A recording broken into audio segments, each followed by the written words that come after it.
আসসালামু আলাইকুম। জোরে কথা বলতে হবে। কেমন আছেন আপনি? ভালো আছি। আপনার নামটা? আমি উর্মি চৌধুরী। উর্মি চৌধুরী, মাশাআল্লাহ, অনেক সুন্দর একটি নাম। আসলে আপু, আপনার দেশের বাড়ি কোথায়? আমার দেশের বাড়ি ঝিনাইদহ। ঝিনাইদহ। ঝিনাইদহের মেয়ে। আপনাদের দেশের সবচেয়ে প্রিয় খাবার কি? খেজুরের গুড়। মাশাআল্লাহ। যাক, খেজুরের গুড় ভালো জিনিস, কিন্তু আমাদের কি খাওয়ানো যাবে? অবশ্যই খাওয়ানো যাবে না কেন? যাক, আপনারা কয় ভাই বোন?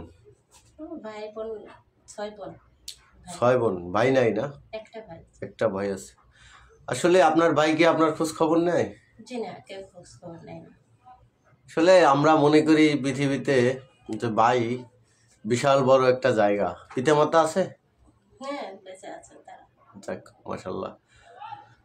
আমরা মনে করি ভাই একটা জোর, কিন্তু আসলে ভিডিও যখন বানাইতে যাই হাজার হাজার মেয়েদের ভিডিও বানাই, কিন্তু আসলে অনেকের শুনি ভাই থাকাকালীনও ভাই খোঁজ খবর যখন নেয় না, তখন আসলে বোনের অনেকটাই আঘাত লাগে বা কষ্ট লাগে। আর পৃথিবীতে আল্লাহর তরফ থেকেই বোনেদের মায়া ভাইদের জন্য বেশি দিছে, আর ভাইদের মায়া কমাই দিছে। কেন? এটার কাহিনী হয়েছে, তাহলে তো বোন বিয়ে দিতে পারবে না, বাসায় বসাই খাওয়ান লাগবে নাকি? জি, তা নয়। আসলে ভাই ছোটবেলাতে ভাই থাকে, তারপর বড় হয়ে গেলে ভাই কখনো বোনের থাকে না। বাস্তব কথা বলছেন, অনেক সুন্দর একটা কথা বলছেন। রাইট, আপনাকে অনেক অনেক থ্যাংক ইউ। তো আপু, আসলে আপনার জীবনের কিছু ইতিহাস শুনতে চাই, যদি আপনি বলেন আর কি। যেহেতু আমাদের এখানে আসছেন জীবনের ইতিহাস বলার জন্য, সেক্ষেত্রে আসলে কি ইতিহাসটা বলবেন, একটু কিছু যদি আপনার কষ্টের কথাগুলো তুলে ধরতেন, হয়তো আমাদের দর্শক শুনতো। প্রতিটা মানুষেরই তো জীবনে একটা না একটা কষ্ট আছে। জীবনটা আসলে আকাশের রঙের মতো। জি জি। সবসময় শুধু রং বদলাতে থাকে। রংটা কখনো কালো হয়ে যায়, কখনো রঙিন হয়।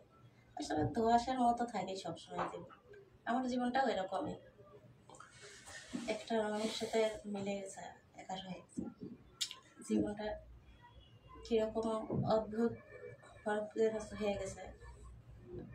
আসলে কি যে বলি, বলার মতো আজ কোনো কিছু আছে কি? জীবন যুদ্ধে কেউ কখনো হেরে যেতে চায় না। আপনি যখন আপনার মায়ের গর্ভে ছিলেন, তখন বোধহয় অনেক সুন্দর ছিলেন। যখন এই সুন্দর পৃথিবী বা এই ভুবনে আসলেন, তখন পিতা মাতার আদর যত্নেই কিন্তু বড় হয়েছেন। আর যখন একটা মেয়ের বিয়ে হয়ে যায়, তখন পিতা মাতাও তার কাছে পর হয়ে যায়। কারণ একটা মেয়ের তার জীবন কাটিয়ে দিতে হয় পরের বাড়ি। যদি তার হাজবেন্ড ভালো না হয়, শ্বশুর শাশুড়ি ভালো না হয়, সেক্ষেত্রে আসলে সে জায়গায় সংসার করা এবং থাকা সম্ভব না। সম্ভব কিনা?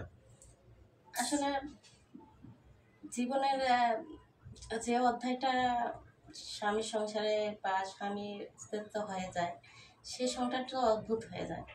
কখনো তার পারিবারিক কলহ, কখনো তার হয়। কিন্তু জানেন তো, স্বামী যদি কখনো স্বামীর মতো না হয়, সেই স্বামী তো সংসার কখনো হয় না।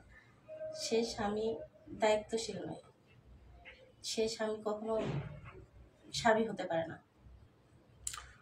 আমি মনে করি এটা আমার একটা হিসাবের কথা। 1000 মেয়ের চেয়ে যদি নিজের বউরে সাজাই রাখে, তা আমার মনে হয় 1000 মেয়ের চেয়ে নিজের বউরই ভালো লাগে। কিন্তু আমাদের দেশে কিছু পুরুষ আছে যারা নিজের বউরে উদলা রাখে, অন্য মেয়েদের সাজাইতে খুব ভালো পছন্দ করে। আসলে এটাও একটা পৃথিবীর নীতি। মা বোন সবার আছে, অবশ্যই আমারও মা বোন আছে। তবে আপনার এই কথাগুলো শুনে খুব খারাপ লাগলো। দর্শক, ইতিপূর্বে আমরা এক একটা মেয়ের 8টা 10টা 15টা 20টা পর্ব বানাই থাকি। সবাই ভালো থাকবেন, সুখে থাকবেন। আল্লাহ হাফেজ। আসসালামু